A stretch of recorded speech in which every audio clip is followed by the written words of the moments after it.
Saudara, meski Muhammad Afifuddin sudah ditunjuk menjadi pelaksana tugas Ketua KPU menggantikan Hashim Asyari, desakan agar penetapan Ketua KPU definitif segera dilakukan terus mengemuka.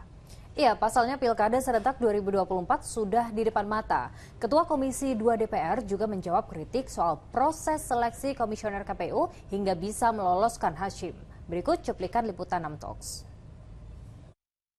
Definitifkan tidak atau cukup PLT untuk jabatan Ketua KPU?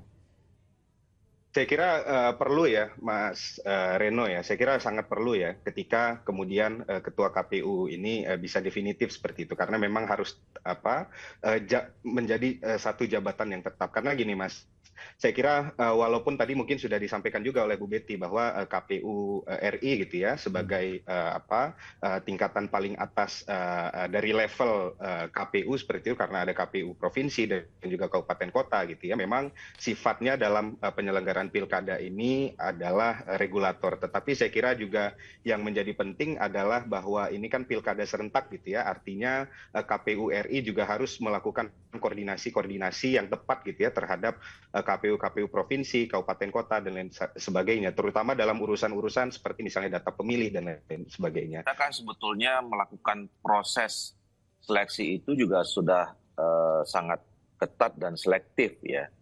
Itu kan dimulai dari terbentuknya tim sel, kemudian tim sel menseleksi ratusan orang lah ya waktu itu, dan kemudian lolos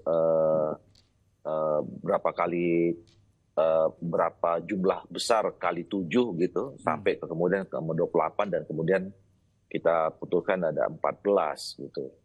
Nah, jadi sebetulnya dari sisi prosesnya kita sudah sebagaimana semaksimal mungkin untuk bagaimana mencari yang terbaik ya.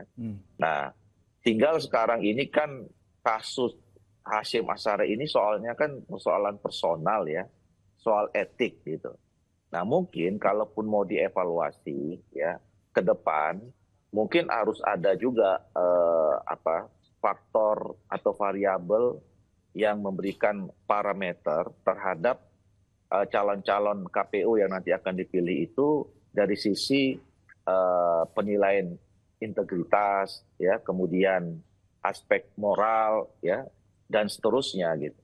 Nah, jadi menurut saya hal-hal itu belum ada, Bang Doli, di fit and proper test kemarin? Ya, kalaupun ada kan ternyata kena juga nih sekarang, kan kira-kira begitu. Ya. Jadi menurut saya, kita sih nggak usah lihat ke belakang lah ya. Semuanya sudah selesai, apalagi mau saling menyalahkan, ini kurang cermat, misalnya kurang ini, DPR kurang itu gitu loh.